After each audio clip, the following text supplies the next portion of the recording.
Today we will learn 5-kingdom classification and binomial nomenclature. In the beginning, Carolus Linnaeus divided the organisms into 2 kingdoms. One was animalia and other was plantae. This classification was made on the basis of mobility of the organism. Those organisms which can change the place are kept in the kingdom Animalia, and those organisms which cannot change their place are kept in the kingdom Plantae. But there was some problem with this classification. Fungi, which does not contain chlorophyll, is not a plant, yet is kept in the kingdom Plantae. To overcome these problems, various attempts were made to classify the organisms.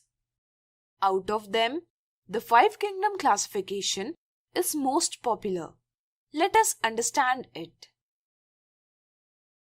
Scientists named Ernest Haeckel, Robert Whittaker, and Carl Woese divided all living organisms into 5 kingdoms based on cellular structure, sources and methods of nutrition, and body organization, whose names are monera, protista, fungi, plantae, and animalia.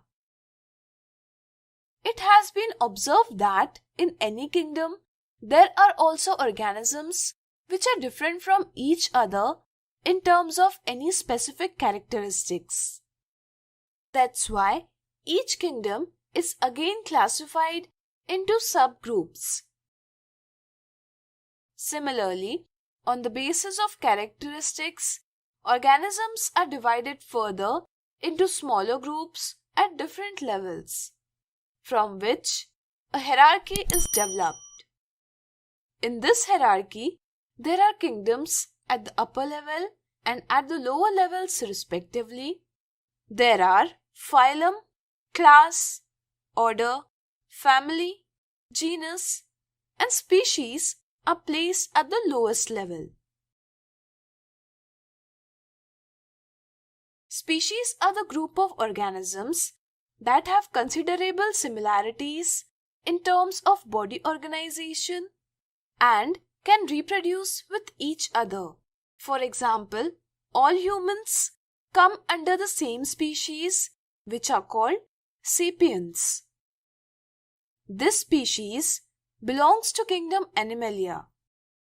Since in species there are organisms that are very similar to each other and can interbreed, that's why the species cannot be divided further.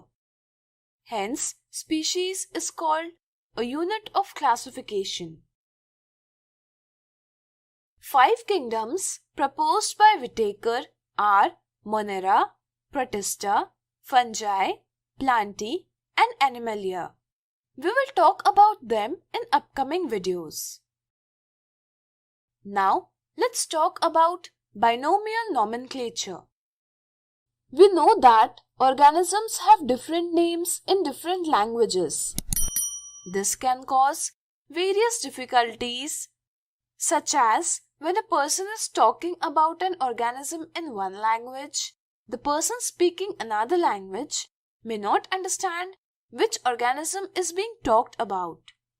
To solve this problem, the binomial nomenclature proposed by Carolus Linnaeus was chosen. In this method, any organism is given a scientific name and the organism is known by this name. This name has 2 terms which are words of language Latin. The first word denotes the genus of that organism and the second word denotes the species of the organism. For example, a domestic cat has a scientific name Felis domestica. This means that domestic cat belongs to genus Felis and species Domestica.